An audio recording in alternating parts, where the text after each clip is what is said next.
36 ao 46, a leitura diz assim, Mateus 26 e 36, Jesus no Getsemane. Em seguida foi Jesus com eles a um lugar chamado Getsemane e disse aos seus discípulos: assentai-vos aqui, enquanto eu vou ali orar. E levantando consigo Pedro e 2 dos filhos de Zebedeu, começaram a entristecer-se e a angustiar-se. Então lhe disse: a minha alma está profundamente triste até a morte. Ficai aqui e vigiai comigo. E adiantando-se um pouco, prostrou-se sobre o seu rosto, orando, dizendo: meu Pai, se possível, passa de mim este cálice. Todavia não seja como eu quero, e sim como tu queres. E voltando para os discípulos, achou dormindo, e disse a Pedro: então nem uma hora pudeste vigiar comigo? Vigiai e orai, para que ninguém entreis em tentação. O espírito, na verdade, está pronto, mas a carne é fraca. Tornando, retirou-se e orou de novo, dizendo: Pai, se possível, passa de mim este cálice, sem que eu beba. Faça-se a tua vontade, mas faça-se a tua vontade. E voltando, achou outras vezes dormindo, porque os seus olhos estavam pesados.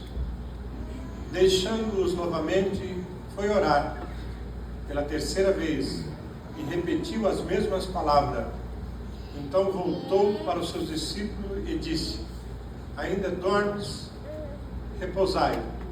Eis que é chegada a hora, o Filho do Homem está sendo entregue nas mãos dos pecadores. Levantai-vos, vós, e eis que o traidor se aproxima. Amém? Eterno Pai, te louvamos pela tua palavra, que o teu Espírito Santo tenha toda a liberdade para nos falar nesta manhã, segundo a tua palavra. Se oramos, Pai, no nome de Jesus. Amém.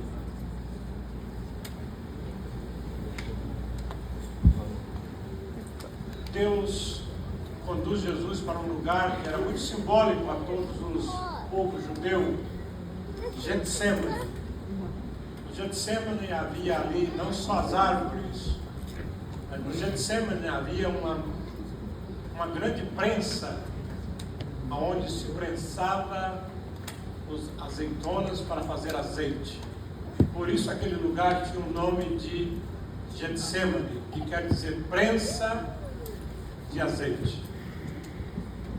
Jesus é levado para um lugar, e nesse lugar parece que Jesus tinha costume de ir lá, orar ao Pai.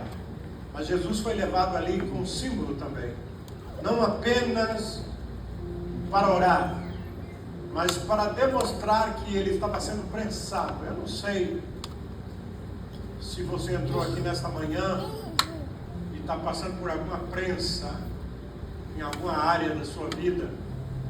Quem sabe seja um momento que você está sendo prensado por uma situação.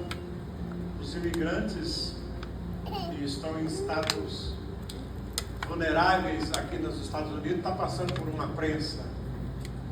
É uma prensa, mas eu quero aprender com Jesus que o lugar dessa prensa era um lugar para preparar-nos para algo melhor.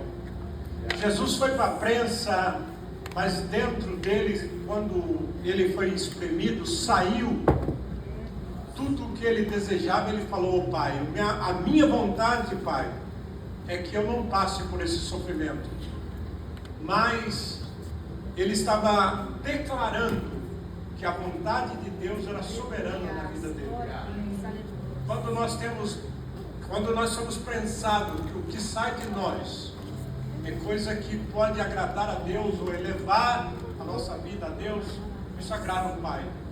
É claro que nós temos muitas vontades, mas nem sempre as nossas vontades são aquilo que pode acontecer. A vontade de Deus é soberana, a vontade de Deus é acima de todas as nossas vontades. Jesus nos dá uma lição na cruz, que Ele ia assumir o pecado da humanidade, Ele ia ser prensado e moído pelas nossas transgressões. Isaías profetiza isso, que pelas suas pisaduras fomos sarados, ou Ele foi moído pelas nossas transgressões, e o castigo que nos traz a paz estava sobre Ele, e pela pisadura deles que nós seríamos sarados. Mas Jesus estava fazendo algo que nós precisamos fazer a cada dia. Jesus está dizendo que a vontade de Deus seja soberana na nossa vida. Que Deus ilumine o teu coração para estar sempre preparado para que a vontade de Deus seja maior na sua vida. E a vontade de Deus para Jesus era que Ele fosse moído ali, mas que Ele viesse fazer o grande projeto, que era a salvação da humanidade. Nesta manhã eu já tive o privilégio de ministrar a palavra no primeiro culto, e as minhas palavras foram que Jesus veio fazer uma grande coisa na terra. Jesus, por isso nós estamos em torno da mesa nesta manhã, lembrando de que temos uma salvação poderosa, e que ela não foi comprada com coisas corruptíveis como prata e ouro, mas fomos comprados pelo precioso sangue de Jesus, que foi derramado na cruz do Calvário. Nesse culto de memória, é bom você lembrar mais uma vez que as suas qualidades podem ser boas, mas elas não são suficientes. As suas qualidades podem ser exemplares, mas elas não podem ser o tudo, porque você depende de Jesus. A Bíblia fala de um homem que tinha qualidades excelentes. Esse homem diz que ele fazia orações todos os dias. Esse homem teve a oportunidade de ver anjo, de olhos abertos. Diz que o anjo foi na casa dele. O nome desse homem chamava Cornélio. Diz que era um homem de boa qualidade.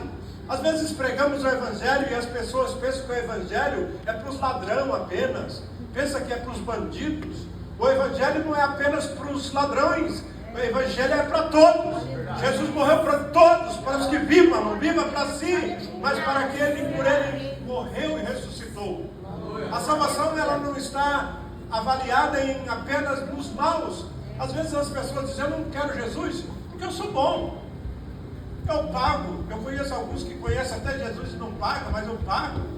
Eu conheço alguém que faz isso e eu não faço. E às vezes fica se qualificando, achando que as suas qualidades são suficientes para a salvação. Esse Cornélio era um homem bom, ele tinha boas qualidades, mas quando Deus deu a oportunidade de o anjo visitá-lo, o anjo falou: vai a Jope, manda chamar um homem que vai falar tudo que você precisa.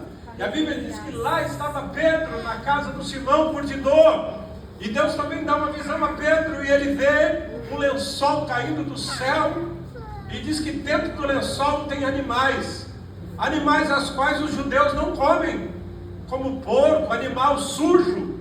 E quando ele ouviu aquele lençol na visão, é uma visão.